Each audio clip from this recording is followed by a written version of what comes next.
Агайыбыз кыргыз жараны, кыргыз жараны, кыргыз жараны. Буга чейин кандай бир окуя болбосун, пандемия башталсын же башка окуялар болду, Баткен окуясы болду, мына ушул жакта турган эле байке эжекелерибиз менен биргеликте бир эмес бир канча жолу барып келип, буюрса биз кызматыбызды кылдык иншалла. Мындан ары да мына ушул жактагы байкелерибиз менен элибиз үчүн, жерибиз үчүн, мамлекетибиз үчүн биз кайдыгер карабастан дагы бекем кызматыбызды кылабыз. Ошондуктан мына кээ бир социалдык тармактарда ушундай окуя болуп атса, эмнеге силер ушул маселе боюнча чогуласыңар деген адамдарга бир жооп иретинде айтып коеюн.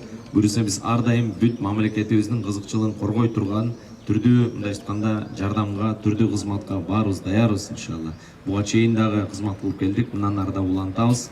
Ал эми биз мына бүгүнкү акциябыздын ушул Орхан агай табылсын акциясынын 4-чү чогулушун улантып, азыр сөз берели. Сөздүн башын биз профессор, доктор, саясаттануучу, коомдук ишмер Жолборс Жоробеков мырзага беребиз. Сиздердин баардыгыңыздарды адамдын тагдыры үчүн кайдыгер эмес экениңиздерди мына 4-чү күн катары менен билдирип атасыздар. Бул мыйзам ченемдүү биздин укугубуз. Мен өзүмдүн кыска сөзүмдү bir 3 деңгээлден айтсам деп атам. Биринчиси адамдык, экинчиси мамлекеттик, үчүнчүсү мыйзамдык тарабынан.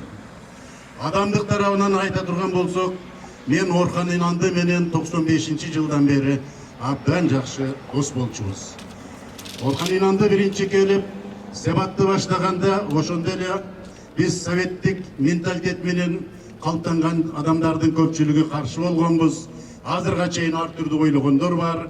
Бирок ушул Орхан Инанды келгенде биз анда жогорку кеңеште колдоо көрсөтүп, Аскар Акаевга чейин кирип, ушул жерде калып, ишин улантышына биз абдан чоң түрткү бергенбиз, жардам бергенбиз. Мына ошондон бери келатат.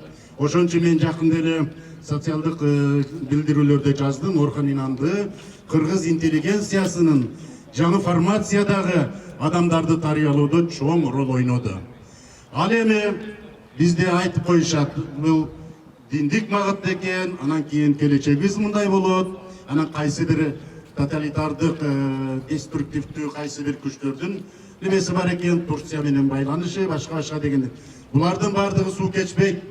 Анткени себеби бизде мына Орхан Инанды биринчи баштаган менчик лицейлер, менчик мектептер мына азыр көбөйүп атат. Айрымдар айтып атат, жакшы балдардын бардыгын тандап алып, анан кийин окутат, кымбат экен деп.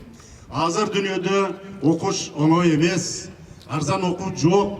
Ошон үчүн сөзсүз кымбат болот. Сөзсүз кымбат болгон жерде сапаты болот. Мына азыр Орхан Инандынын ушул окуу немесине байланыштуу бир топ бизде жакшы жеке менчик мектептер пайда болуп атат.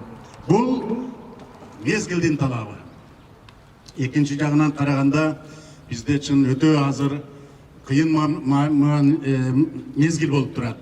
Азыр бүгүнкү күндө тажиктердин агрессиясы, кумтөр боюнча кеңир масштабтагы коррупциялык көрүнүштөргө каршы президентибиздин жасап жаткан иштери, мына ушул маселелерде кыргыз эли оппозициясы болобу, позициясы болобу, бардыгы бийликтин тегерегине биригип, кыргыз элинин түпкү максаттарын колдоп калыш үчүн, мамлекеттүүлүгүбүздү сактап калыш үчүн биригип жаткан кезде, ушул биздин Орхан Инандынын белгисиз болуп кеткени албетте бул жакшылыкка алып келбейт. Бизде коопсуздук кызматкерлери керек болсо Бишкектин үстүнөн учуп бараткан каргаларды да билиш керек. Кайда учуп баратат? Эмне үчүн учуп баратат? Ошон үчүн бул биздин Орхан Инанды досубузду тез арада табуу, бул коопсуздук кызматкерлеринин кандайдыр милдеттери. Мен лично президентке кайрылгым келет. Бул баланы мен Орханбей Инанды 92-жылдан бери тааныйм. Бул бала келгенде оозун ачкан жап-жаш 20 жаштагы бала болчу. 95-жылы Турцияга учуп барып үйлөнүп кайра келген. Бул бала ошол жылдан бери ушул убакка чейин кече 31-inde жоголгонго чейин биздин кыргыз элине адам кайтарган кыз салымды кошуп келди. Садыр Жапарович, сиз эртең Турцияга учат экенсиз. Сизге лично мен Жөрөбекова Гүлсүн Кадырбековна кайрылам. Эгер Турцияда биздин гражданин Кыргызской республики Орханбей инанка какой нибудь каршылык көргүзгөн болсо, же ошолор тараптан алынып кетилген болсо, анда думаю, бир дагы Кыргыздын жараны жөн тиштабайт, потому что биздин жаштарыбызды ушунчалык деңгээлге алып чыгып, ушунчалык бийиктикке, ошончолук жакшы нерселерге үйрөтүп аткан мугалимдерибизди жерге тыштабайбыз. Орханбей, мен ойлойм, ал түрк эмес, ал кыргыз. Кыргыздын жараны, Кыргызстанга канын, терин төктү. Мен дагы бир кайрылгым келет. Менин кызымдын эки көзү көрбөй отуруп калганда мен правительствого, ошондой эле башка организациялардын бардыгына бутум тешип казылганда эч ким мага жардам берген эмес. Бир гана Орханбей колун сунуп, бүт себаттары менен тикесинен тик туруп жардам беришти. Азыр менин кызымдын көзү 37%ке көрүп атат. Азыркы убакта Гималайда, Сошиел деген жерде, билесиңерби, кантип ушундай ишке барасыңар. Эгерде ушуну кыргыздын жарандары жасаган болсо, анда бизге уят. Садыр Жапаров, сиз тигил жакта жатканда биздин канча деген жардамыбыз тийди эле. Неужели ошол жакты унутуп койдуңуз азыр? Азыркы Орханбейдин келечеги сиздин колуңузда, сиздин эмеңизде. Пожалуйста, просим, примите, пожалуйста, хотя бы дагы представительдерди, себаттын представительдерин. Прежде чем Турцияга учуп кетелекте, сиз Турцияга учуп кеткенден кийин бул жерде башкача иш болуп калышы мүмкүн. Сизден өтүнүч, адамгерчиликтүү өтүнүч, чоң өтүнүч. Рахмат. И тот факт, что у нас в стране произошел вот такой случай исчезновения человека, поймите, это не иголка, которую трудно найти, это живой человек. Конечно, этот факт приводит в ужас.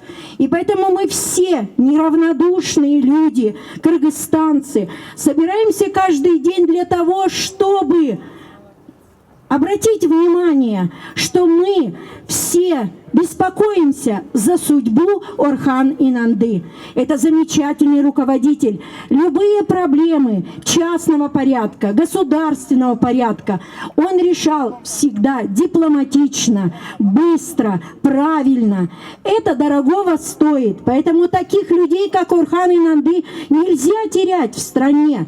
Мы должны всегда быть друг за другом. И вот эти митинги, которые проходят уже сколько дней, они говорят о неравнодушии наших граждан.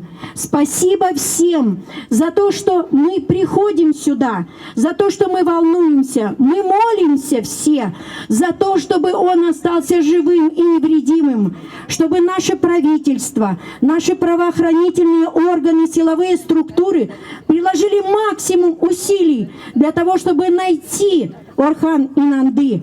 Мы верим в это. Мы верим, мы хотим, чтобы наши правоохранительные органы показали свой высокий профессионализм. И это будет доказательство тому, что это профессиональные работники служб.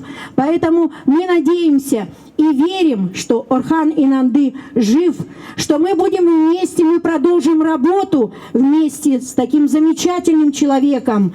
И еще не одно поколение Моу Сапат будет радовать наш Кыргызстан. Всем огромное спасибо. Биздин президентибизге кече расмий кайрылуу жолдодук. Бул расмий ачык кайрылууну мен жалпы коомчулуктун астында окуп берейин. Кыргыз Республикасынын президенти Садыр Нуркожоевич Жапаровго ачык кайрылуу. Урматтуу Садыр Нуркожоевич, 2021 жылдын 31 майдан 1 июнга караган түнү Сапат эл аралык билим берүү мекемесинин президенти Кыргыз Республикасынын жараны Орхан Инанды мырзаны дайынсыз жоголгонунан кабардарсыз. Ушул жылдын 1-июнунда басма сөз жыйын уюштуруп, коомчулукка маалымдадык. Орхан Инанды табылсын деген хэштег менен чыгып аткан тарапташтар өкмөт үйүнүн алдында 4 күндөн бери өз каалоолору менен колдоо акциясына чыгып жатышат. Мындан улам сизге ачык кайрылууга мажбур болуудабыз. 2-июнда көп улуттуу ата-энелердин жамааты, бүтүрүүчүлөр, мугалимдер, кайдыгер эмес жарандар Бишкек шаардык ички иштер башкармалыгынын башчысы менен жолугушту. Жогорку Кеңештин айрым депутаттары кечээ Орхан Инандыны табуу боюнча маселени күч тартибине коюуну сунушташкан, тилекке каршы сунуш жактырылган жок. Ошондой эле Кыргыз Республикасынын мамлекеттик улуттук коопсуздук кызматы, Кыргыз Республикасынын коопсуздук кеңеши дагы бардык тергөө иштерин көзөмөлгө алып жаткандыгын билдиришүүдө. Урматтуу Садыр Нуркожоевич, сиз Орхан Инанды жоголгон күндөн тартып ыкчам тергөө иштерин бекем көзөмөлгө алганыңызды билдирдиңиз. Учурда укук коргоо органдарынын өкүлдөрү тергөөнүн купуялуулугу деген жалпы фразалар менен эле чектелип жатышат. Бирок коомчулукка билдирүүгө мүмкүн болгон кээ бир такталган маалыматтар берилсе жакшы болмок деген оюбуз бар.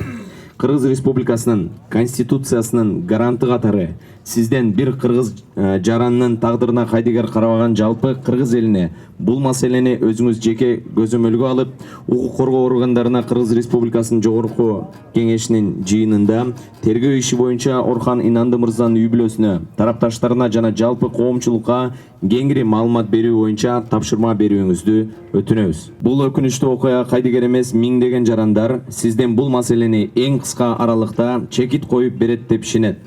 Бул кылмышка тиешелүүлөр тез арада табылып, Кыргыз Республикасынын мыйзамдарына ылайык жазасын алат деп ишенебиз. Урматтуу Садыр Нуркожоевич, Орхан Инандынын биздин күч кызматкерлери тарабынан табылышы сизге болгон ишенимди арттырып, сиздин лидерлик кадыр баркыңыз өлкөбүздүн ичинде гана эмес, эл аралык аренада мындан арда жогорулайт деп ишенебиз. Белгилей кетсек, Орхан Инанды педагогика илимдеринин кандидаты, Кыргыз Республикасынын билим берүүнүн отличниги төш белгисинен, Кыргыз Республикасынын ардак грамотасынын даңк медалынын ээси. Бишкек шаары 21-жыл 4-июнь. Урматыбыз менен Кыргыз Республикасынын жарандары, бүтүрүүчүлөр, ата-энелер жана мугалимдер жамааты. Учурдан пайдаланып, мына буйруса жакын арада биздин урматтуу президентибиз, Кыргыз Республикасынын президенти Садыр Жапаров мырза Туркияга иш сапары менен бара жатат.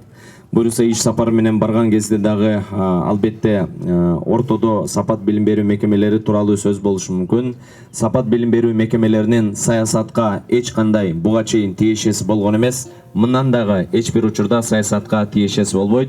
Сапат эл аралык билим берүү мекемелери бир гана Кыргызстанда ушул билим берүү тармагында мыкты кызмат кылат деген чоң бир сөзүбүздү бекемдеп айтып коелу. Буга чейин 239 эл аралык олимпиадаларда медальдарды алып келген биздин мыкты улан кыздарыбыз бар. Азыркы учурда 94 окуучуларыбыз дүйнөнүн эң бир мыкты топ университеттеринде мына сапат мекемелеринен окуган балдар ошол жакта окуп атышат.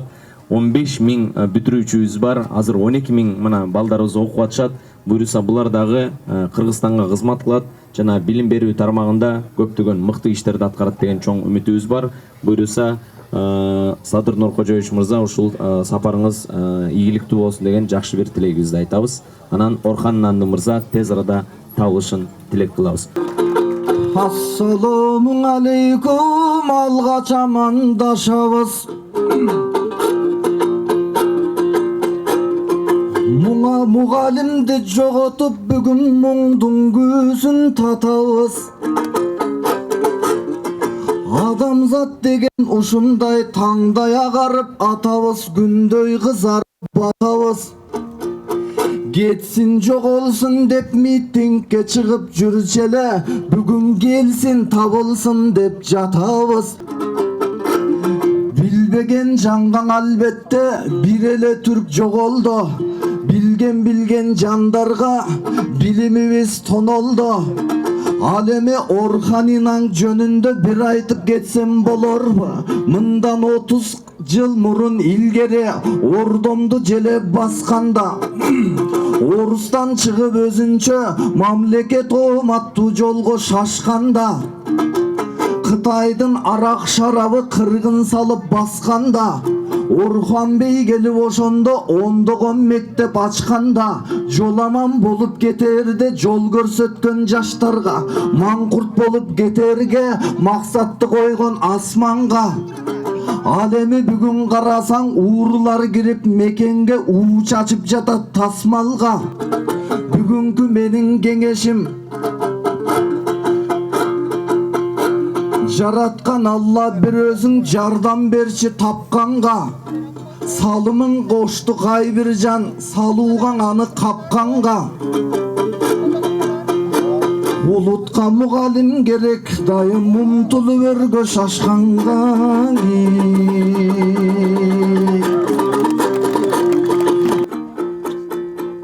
Ордомо билимди келген тартуулап, бизден Орхан Инаң табылсын.